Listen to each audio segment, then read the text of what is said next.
Well, as normal, a gazillion jobs to do today.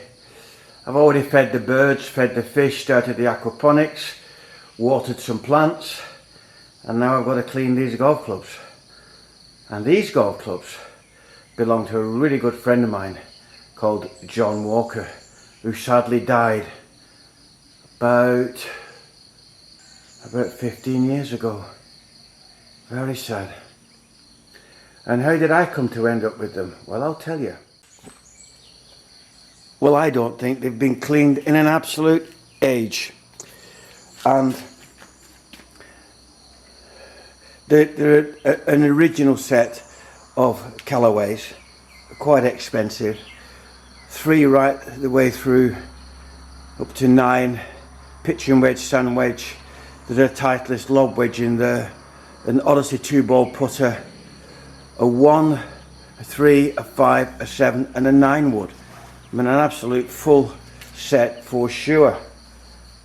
And they've been neglected because Stephen's had them and he's not played for years, and they've been sat on his balcony outside in Pattaya. So I'm going to clean them all up and put them back into good order.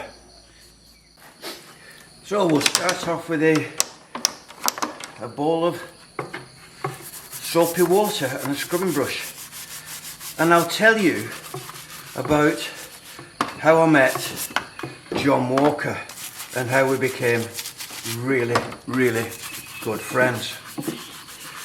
Well, I was a senior land buyer for quite a decent sized large company in the UK, in the north of England, and I'd seen this industrial estate at Wigan.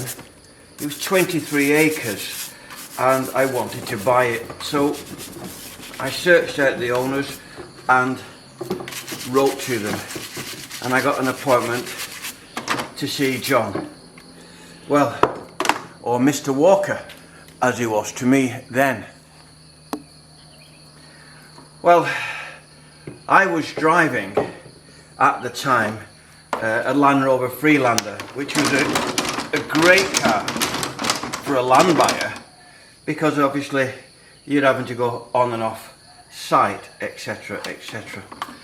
And I get this appointment to go and see Mr. Walker, and Mr. Walker lived in a Georgian mansion, a hall on the hill at a place called Dolphin Hue near Lancaster, very posh place, and it was set in its own grounds. So I trundle up. I had this appointment for 1 o'clock, and I trundle up and I drive up the private tree line drive and into the courtyard, and I saw this scruffy individual, probably about 54, 55, boiler suit, wellies, clearly a groundsman or a gardener or a gamekeeper or something of that ilk. So I get out of my car and he's walking up the drive, and I said, "Good afternoon, sir. I'm looking for Mr. Walker." And he said, "That's found him, lad." That was John Walker. So he took me in the kitchen of the hall, where there was a large Aga cooker and a table and chairs, and nothing fancy. It looked like it was out of something 60, 70 years ago, but everything was quality. And there was a large old leather armchair. "Sit yourself down," he says. So I sit down, and I commenced a bit of small talk like you do. And he said, "Do you want a brew? Cup of tea?" "Yes please, Mr. Walker. Call me John, lad." Anyway, so we made a brew, and he sat in this large leather armchair, side on, with his back against one arm and his legs over the other arm, cradling a pint mug of tea. So we started to talk about business, and it was clear after about 10, 15, maybe 20 minutes, we weren't going to do business. He wasn't going to sell this land. I'd offered him £13 million for it, unconditional, and he rejected it. So we started to talk about other things. Now, John was a confirmed bachelor, loved the ladies, loved his women, but he was far too in love with his hall and his estate to ever marry, much preferring girlfriends.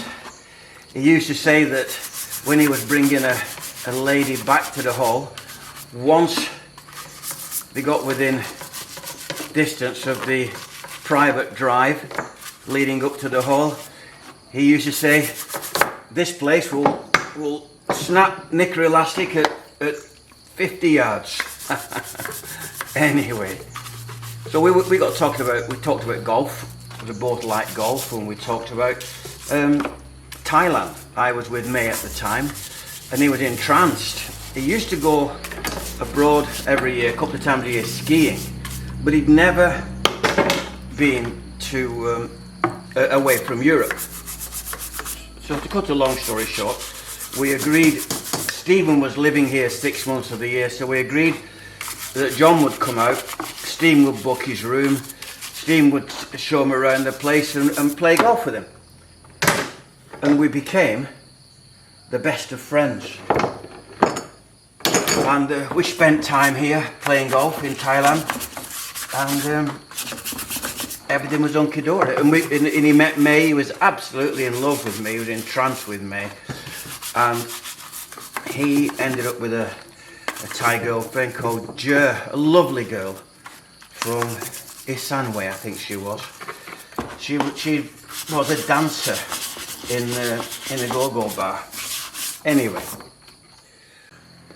back in the UK, and we'd been up to John's for dinner. He'd been down 2 hours.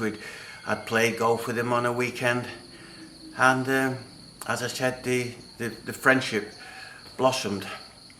And one day, mid-July, phone rang at home, and I answered it. It was John. Hey up, John, how you doing, lad? Oh, not so good. What's the matter? I said, got some bad news. So, what is it? I've got cancer. Now, he had cancer on an artery on his pancreas, which was inoperable. He said, before you ask, the doctor said that I will definitely see Christmas, and if I respond to treatment, I could get as much as 10 years. Oh, my word. Right, so he was in the process of his mum was still alive, and he was in the process of relocating to the Isle of Man for death duties. If his mum died while still resident of the UK, they'd have had about £1 million to pay in death taxes. So it was decided that to get his mum in a home in the Isle of Man, and that John and his brother Andrew would relocate to the Isle of Man, and if his mum survived another year outside, I think it was another year, there wouldn't have been, they'd save £1 million. A lot of brass. So that was on about the 15th of July, and on the 15th of August, 1 month later, I was sat in the church, in the parish church in Dolphinhume, and we buried him. He just got a month. He spent his final days in a hospice over in the Isle of Man. Stephen and I were going to go over and see him. We didn't realise it was that serious. But Stephen was, he was ill with shingles or pleurisy or something like that, and we were putting it off to go in a couple of weeks' time. Of course, John passed. And these clubs were left in storage with Stephen in Pattaya.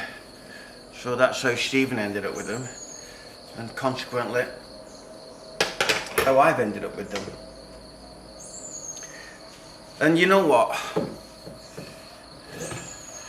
That must be close on 15 years ago, and there's not pretty much not a day goes past that I don't think about John.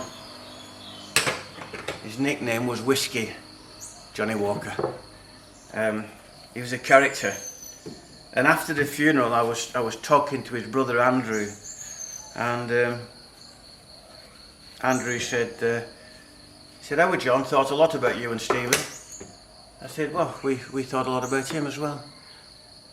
And he said, "Do you know why?" I said, "Well, I think because we're sound guys." He said, "No, because our John lived in the big hall. We had the big industrial estates. It was well minted. He had his own helicopter pilot's license. He had his own racetrack in the grounds, because he was a racing driver at one point. And you two wanted him. You wanted his friendship for his friendship and nothing else. Where most other people were just hanging on. But we always, Stephen and I always paid our way, and we had the crack. So there you go. That's how I ended up with these clubs.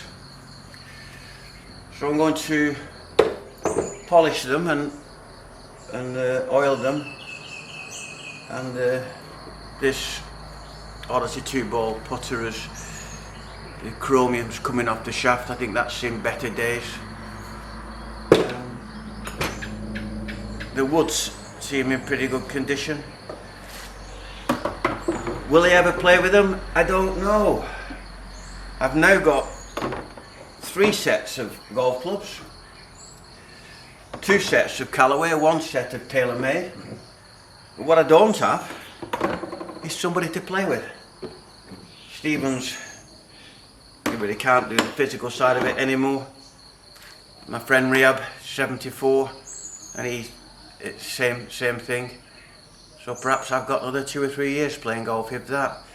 Not that I've played in a long time, because no partner. So a sad tale, but as they say, a hail fellow well met, John Walker. I miss him. I see him all the time. Bye bye for now.